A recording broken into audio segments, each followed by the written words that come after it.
Keselowski will officially head to Roush Fenway Racing to become a co-owner/driver of the organization, a new team called Roush Fenway Keselowski Racing, and it was announced this morning that Todd Gordon will be retiring from Team Penske. What's going on, guys? It's Daniel, and welcome back to our video. We got quite a few NASCAR stories to discuss here today on the channel. Let's go ahead and just jump straight into it really quickly. We're going to start off with all the paint schemes and sponsorship news. Let's go and just jump straight into it very quickly. The first paint scheme we're going to take a look at is Joe Graf Jr.'s 2021 Power Watt scheme that we're going to see later this year at Michigan Speedway. Very solid scheme, in my honest opinion, and I really like to see that Joe Graf Jr. is continuing to pick up sponsorship. I think it's that promotion, of course, he has with that NFL player. I think it's really cool that there's a new sponsor coming for Joe Graf Jr. I really like the paint scheme a lot, and I can't wait to see his car out on the racetrack here later this year at Michigan Speedway. The next paint scheme we're going to take a look at is Ryan Ellis' 2020 Richmond Florist Patriotic scheme that we're going to see this weekend at Road America. I've been a really big fan of the Richmond Florist schemes. The colors debut are really good. This one's no exception. You also get the Patriotic feels. There's a little bit of pink on the car, of course, but I really like the Patriotic feels that do come off that car, and I'm definitely looking forward to see this one on the racetrack this weekend here at Road America. The next paint scheme we're going to take a look at is Austin Hitter's 2021 Pertech Patriotic scheme that we're going to see in the Cup Series race at Road America. It was announced about a month ago that Austin Hitter was going to be racing at Road America in the Cup Series race that Pertech put out the promotion. I have to say that this paint scheme looks really cool. They did a great job on it. I've been a big fan of the Pertech schemes, and the addition of the Patriotic colors in the fields is really cool. They did a great job on this paint scheme, and I'm definitely looking forward to see this one on the racetrack here this weekend at Road America. And the final paint scheme we're going to take a look at is Michael Annet's 2020 All-State Peterbilt scheme that we're going to see this weekend at Road America. Very good paint scheme, honest opinion. This is one of my favorite Patriotic schemes for this weekend I've seen so far. Michael Annet's team usually does a really good job when it comes to their paint scheme department. They did a really good job on this paint scheme, and I'm definitely looking forward to see this one out on the racetrack this weekend here at Road America. And now we're going to go and jump onto all the other major stories we discussed here today on the channel. Let's go and just jump straight into it very quickly. We're going to start off with Kyle Busch. As Kyle Busch said during his post-race conference, that he said this will be the last time that he will have Beechcraft and SESA as a sponsor on his NASCAR truck. He has had Beechcraft and SESA on his truck since around 2016 or 2017. And in fact, this is going to be the last time he's going to have in a car. Is really interesting. So I'm very intrigued to see if there's going to be new sponsorship that's going to come to the team. I know they've had one new sponsor, they've had Drew Dollar in the car. They've also had Mobile One that's going to team around. I would assume that they're probably going to have Mobile One and a couple other sponsors that have come on this year, probably sponsored a 51 truck, or maybe they're going to be downsizing next year to a 2 or 3 car, maybe to like only 3, keep their 3-car operation they have, and maybe they'll put more drivers that bring sponsorship in the car. I'm not sure, to be honest with you, but I think it's really cool. Well, it sucks. This will be the last time we're going to see Beechcraft stuff like that. I really like the trucks that they have, but it is what it is, and hopefully we'll see more going forward on that front. But yeah, very interesting to see that for sure. Next story we're going to talk about is Jack Ingram, as it was announced on last Friday that Jack Ingram unfortunately passed away this past weekend at the age, I believe, is 85 or 86 years old. For a lot of you who don't know, Jack Ingram is a NASCAR Hall of Famer in 2014. He's a 2-time NASCAR Xfinity Series champion in 1982 and 1985. And he was one of 6 drivers that came from the grassroots side of things. What he's been able to do for the grassroots side of things in NASCAR was really cool. And I had a ton of respect for Jack Ingram. To hear that he passed away this past weekend was really sad and really unfortunate. A lot of the NASCAR fandom was really saddened by his loss as well. Rest in peace, Jack Ingram, and my prayers continue to go out to his family and friends here, even a few days later. Keep your thoughts and prayers in with Jack Ingram's family, please. Thank you. I really appreciate that.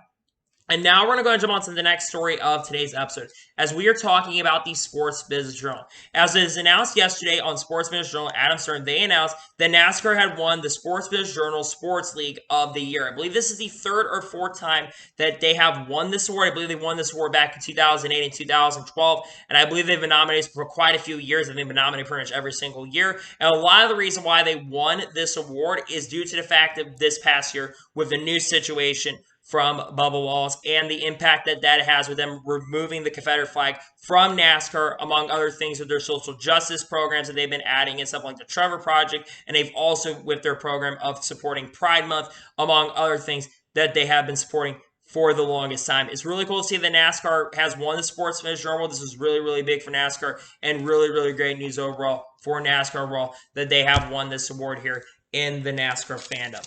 And now we're going to go and jump on to the next story of today's episode, is we are talking about Larry McReynolds. Now, there have been rumors, we're continuing from a story last week. Remember, last week it was announced that Jeff Gordon was going to be leaving the commentary booth at Fox to basically be working at Hendrick Motorsports as the vice chairman and second in command at Hendrick Motorsports. And there has been a rumor going around that Larry McReynolds really did not want to get into the Fox Sports booth, and he didn't really want to travel. Now, Larry McReynolds cleared up all the rumors in regards to this, and he said that he's not, the rumors about him not wanting to travel and work in Fox at the top executive as a commentator in the booth. He said those rumors are not true, and he would love to continue doing it, and he would love to do it until God told him he did not want to do it.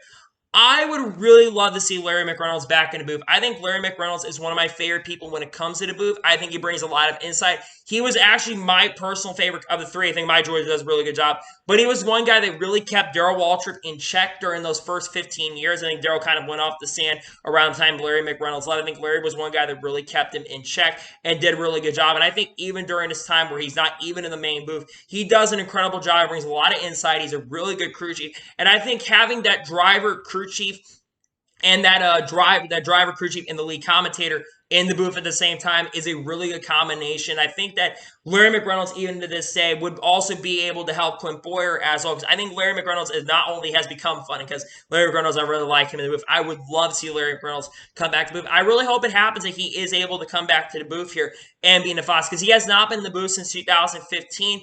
I've seen him do one-offs, I think, in the past, and I think it would be really cool to see Larry McReynolds continue his time in Fox and go back. I still think it's likely, more than likely going to be Jay McMurray, who ends up going into the main booth, but I would really love to see Larry McReynolds get that opportunity to go in the booth. As you can hear, there is thunder, so hopefully that does not become more of an issue here in the evening. But yeah, I really would like to see Larry McReynolds get an opportunity to continue to be in the Fox Sports booth in the foreseeable future. We're going to go and jump on to the next story of today's episode as we are talking about Josh Flicky. As it was announced on Friday that Josh Flicky will be driving the 07 for SS Greenlight Racing at Road America in the 07 car. Sponsorship has not been announced at the time of what the sponsor is going to be, but Josh Flicky will have a sponsor on that car, probably something like the one he has, I wouldn't be surprised if it's Palermo's Pizza that is sponsoring. But let me just say this for the record. I think this is such a cool opportunity for Josh Flicky to race at SS Greenlight Racing. Josh Flicky, I think, is a very, very solid road course racer. I mean, back in 2015, he was within 10 laps of winning for BG McLeod Motorsports, and I think he has a really good shot of contending at least for top 20. I wouldn't be surprised if he does better than what Joe Graf Jr. does in that car, that's for sure. I mean, we've seen Roush Fenway in that 07 car be able to run a front, but of course, they have power issues in that car, mechanical problems on lap 1, but they qualified very, very well, and I really would like to see Josh Flicky do very well this weekend. I think he's a great driver, and hopefully he'll do very, very well this weekend, but I'm very excited to see what he'll do this weekend for sure, and maybe he'll get more opportunities to race in the 07 for SS Greenlight Racing. I hope that does become the case, but yeah, really cool opportunity for sure to see that Josh Flicky will be racing for SS Greenlight Racing here this weekend at Road America. And now we're going to go and jump on to the next story of today's episode, as we are talking about Ryan Ellis. Now, a couple weeks ago, there's a little bit of context behind this story. So a couple weeks ago at Mid-Ohio, there was an incident between Cody Ware and Ryan Ellis in the NASCAR Xfinity Series race earlier this year. Because of the incident that took place, Cody Ware felt extremely bad about the situation that happened with Ryan Ellis. So Ryan Ellis is going to be driving the number 15 for Rick Ware Racing here at Kansas Speedway in the playoffs. I don't think you really see it a lot of times where you basically see a driver that was involved in an incident that give them an opportunity to basically race in their car after they cause the incident. I think that this is a really, number one, I think this is a really cool gesture for Rick Ware Racing to do this. I'm not always a big fan of all the incidents that Rick Ware Racing does cause, but I am a big fan of this move overall that they are doing this because of the fact that I think Ryan Ellis really deserves an opportunity. I don't think Ryan Ellis is overall going to be too competitive in this car. I mean, he could be, who knows, but I think this will be one of Ryan Ellis' first starts in quite a few years, and the fact that he is getting an opportunity to race with Rick Ware Racing is really cool to see. Again, I would think a really good goal for Ryan Ellis is to finish in the top 35, and I'm glad they're giving it an opportunity. And like I said, you don't really see these gestures happen from time to time, but the fact that you get to see Ryan Ellis get that opportunity to race with Rick Ware Racing is extremely cool, and I think it's a big fan win for everybody, and hopefully Ryan Ellis will do really good this weekend. Congratulations to Ryan Ellis on getting this opportunity to race with Rick Ware Racing here in the 15 car. And now we're going to go and jump on to the next story of today's episode, as we are talking about Grawl. As Grawl will be driving the 31 for Jordan Anderson Racing this weekend at Road America. We've seen multiple drivers so far drive for Jordan Anderson Racing. We've seen Jordan run once earlier this year here at Texas Motor Speedway. He's had Tyler Reddick in the car a couple times. He's had him at Charlotte. He's had him at Coda, and he's also had him, I think, earlier this year at National. And he's also had Josh Berry in the car a couple times at Mid-Ohio and Pocono. And now he's giving Grawl an opportunity to race in the 31 for them at Road America. I think that this is extremely awesome that Grawl is once again racing this year. Grawl, the last time he raced, I think, was earlier this year. He ran at Talladega and ran really well, finished 6th. He also ran at Coda and finished in the top, I think, in 3rd or 4th in a Young's Motorsport truck. So he's able to get the best out of the equipment right there. I think Grawl is also an extremely talented road course racer. And I would not be surprised, to be honest with you, if Grawl is able to finish in the top 50, at least for sure in the top 10 this weekend in the 31 car. It seems like their road course program, especially Jordan Anderson Racing's road course program in the Xfinity Series, seems like it is very, very well. And I would not be 100% surprised if he's able to do very, very well. I hope he does really get a good opportunity. And I'm really going to see Grawl is getting an opportunity to race this weekend. And I think Grawl will do extremely well this weekend here at Road America. And I think we'll see a lot of great things this weekend from him this weekend at Road America. It'll be a really cool opportunity for sure. And I'm wishing Grawl the best luck. I think he for sure has a really good shot of getting a top 10 this weekend here at Road America. We're going to go jump on to the next story of today's episode as we are talking about Petrofit Apologize. As it was revealed last week, apparently no one really covered this, but it was revealed by Nathan Brown from the Indy Star that Petrofit Apologize will be making his NASCAR Cup Series debut for Rick Ware Racing in the near future. Now, a lot of people do not know that name. Petrofit Apologize is the grandson of Emerson Fittipaldi, also the son of Christian Fittipaldi. Emerson Fittipaldi, of course, being I believe a 1 or 2 time champion in F1, winning the championship in 1973. And he's also been a contender and has won the Indianapolis 500 as well. Emerson Fittipaldi is one of the greatest racers of all time. And he's done overall a lot of incredible things in motorsports overall as a person. Now, in regards to Petrofit Apologize is a guy that's raced in stock cars in the past. He actually drove at Hickory Speedway back, I believe, in 2013, 2014. He's from Brazil, of course, but he's been living a lot of his career out in the United States as well, and he's been racing here in the United States in the past. And what's really cool about Petrofit Apologize, he's done all 3 of the major motorsports in here. He's raced in Formula 1 earlier this year, substituting for Romain Grosjean at Haas. He's been racing IndyCar this year, Rick Ware Racing and Dale Coyne Racing in the number 51 cars. Remember, Rick Ware Racing has associated with Dale Coyne Racing in IndyCar, so he's been racing with them overall there. And he's been very, very solid. Also raced in the Indianapolis 500 earlier this year and had a pretty decent run overall. I don't think he won the Rookie of the Year honors this year, but he did really, really, at least Scott McLaughlin won the honors on that front. But he was really, really fast in that race and was able to qualify into the show for that event as well. And the fact now he's going to get an opportunity to race in NASCAR is really, really cool. Now, where do I think he'll make his debut? I don't think he's going to be making his debut. I don't think he's going to be running on oval. I think he'll make his debut at Indy Road Course. And here's the reason why I think he'll make his debut at the Indianapolis Road Course. I look at the starts that I look at the tracks coming up for IndyCar, and I look at the tracks coming up for NASCAR. I think, remember, there is a NASCAR IndyCar doubleheader that is happening in August, and I really think that he will make his debut right there because Rick Ware Racing is going to be also, like I said, they race in IndyCar. So I think that they're all going to be over there, and I really think that that's where he's going to make his debut. Now, how competitive do I think he'll be?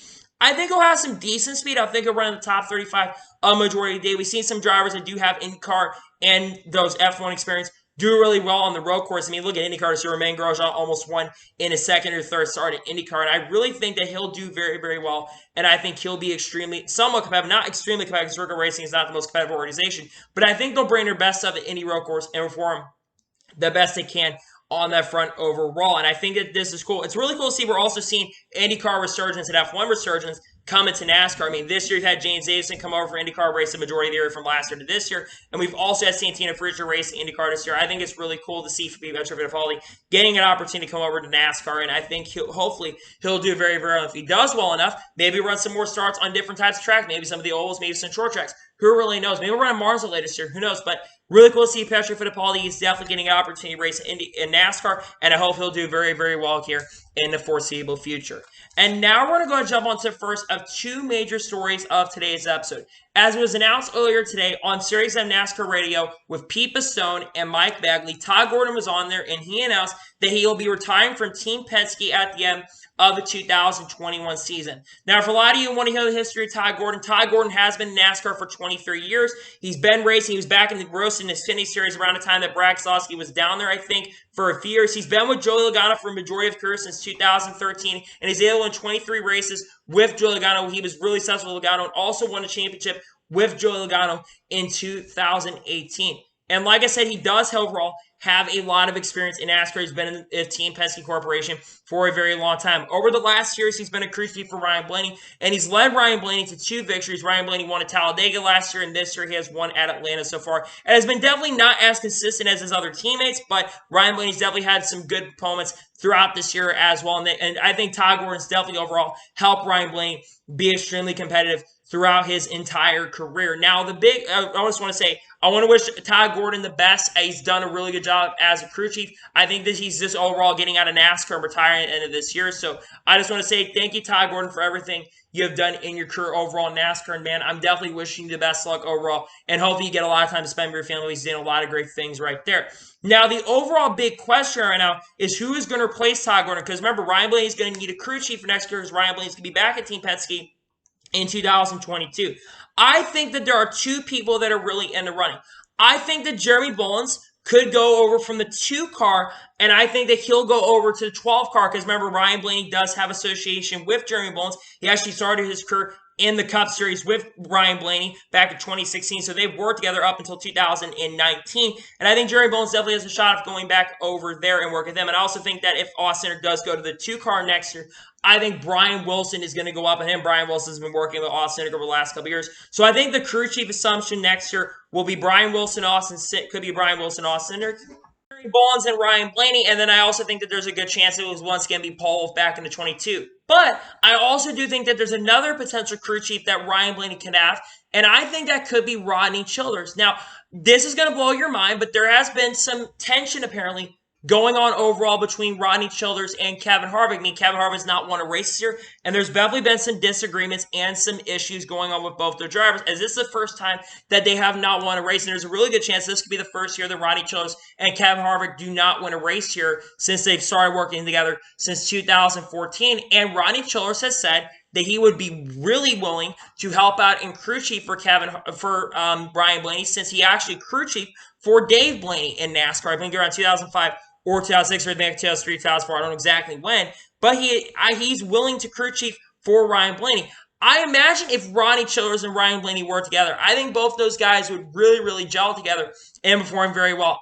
I think most likely Jeremy Bullins does go back and work with Ryan Blaney next year, but I would not 100% be surprised if we do see a change up and a crew chief change, and we could see Rodney Childers move over from SHR, and maybe we'll see another crew chief in the Xfinity Series like Richard Boswell come up and crew chief for Kevin Harvick, because, I mean, I don't think Richard Boswell is like big fan of Riley Herbst, let's be honest, but we'll have to see what happens, but we'll see who ends up being the crew chief, but I just want to say congratulations to Todd Gordon on an incredible career, and we're wishing you a best retirement here from the NASCAR family. Thank you for your great career here in NASCAR.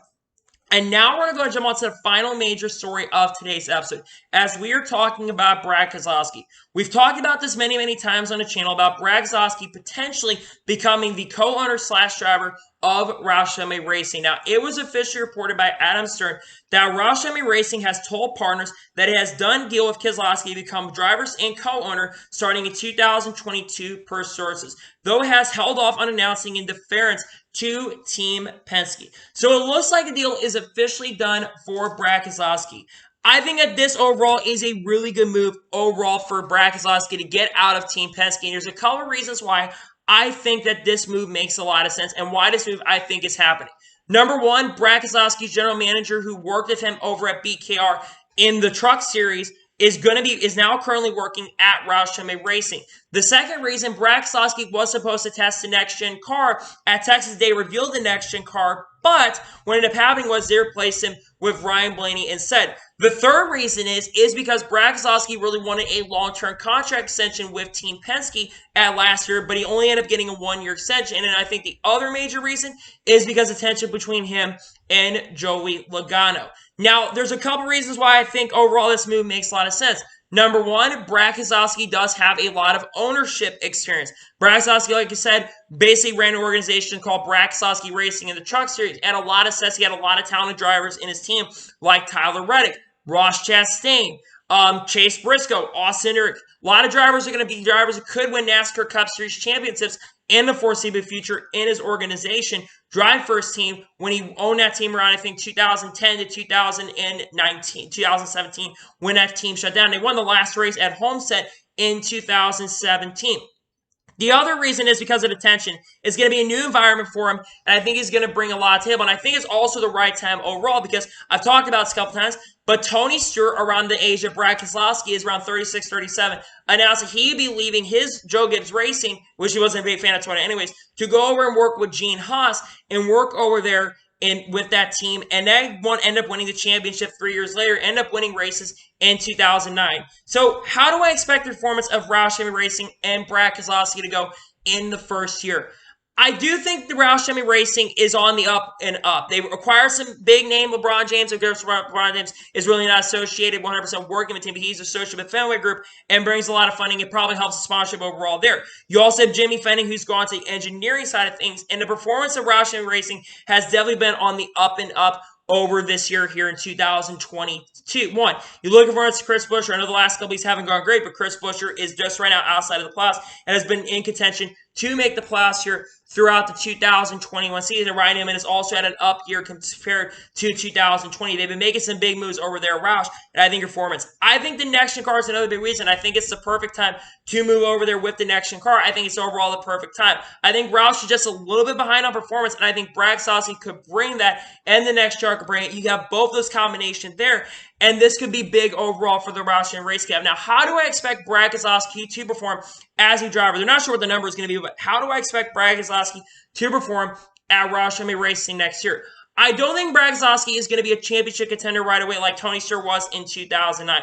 I think that this team will have a lot more speed. I think Brad Keselowski will be similar to what Kyle Larson did at Chip Ganassi Racing, where he'll outperform the equipment that is given him. I think he'll be a playoff contender, absolutely. I think he'll have a lot of speed next year. I think he'll get a lot of top 10s and maybe some top 5s. And never know, he might end up winning a race or two, maybe at a super speedway, because remember, they have the Roush Yates engines, and Roush seems to run really fast at those type of tracks. But I think Brad Keselowski will be a decent driver. But I think that if, at least for the first year he's over at that team, I don't think he's going to overall be a championship contender. I think it's going to take a few years for this team to gel. But as time goes on, I think Brad Keselowski could bring Roush Fenway Racing back to the top, back there where they were supposed to be, because they haven't been a competitive team in years. They've definitely been improving, like I said, but they haven't been overall a major competitive team in years. And I think Brad Keselowski could be just what they need to have in presence. It also could help Chris Buescher out, like I said, who's been on the up and up. And I think he really helped Chris Buescher, because Chris Buescher is probably going to be back there for a couple years. So I think overall he's going to be able to help out that organization, and I think it's really awesome to see that Brad Keselowski is going to be moving over to Roush. Again, we're waiting for the official announcement to come out because this deal is expected to happen here very, very soon. I would not expect an announcement to maybe come in for a little bit, but it looks like 100% that Brad Keselowski is going to be going over to Roush Fenway Racing, and I think this is really exciting news overall for NASCAR. Great to see Brad Keselowski is officially headed to Roush Fenway Racing in 2022. So anyway, that's the end of today's NASCAR news video, and thank you guys for watching. Please subscribe to the channel, turn notifications so you're notified when a video does go live on my channel. Follow me on Twitter, Facebook, and Instagram. Support my Patreon as well. Links description below for that. And comment your thoughts on today's video. How do you think Brad Keselowski is going to do next year at Roush Fenway Racing? Do you think he's going to help that organization out or not? Let me know in the comments below. And what are your thoughts about Todd Gordon leaving Team Penske and retiring? And who do you think will replace him as crew chief for Ryan Blaney next year? Let me know in the comments below. Anyway, like I said, I want to thank you guys for watching today's video, and I'll see you guys next time for some more great and awesome NASCAR content. Take care, everybody.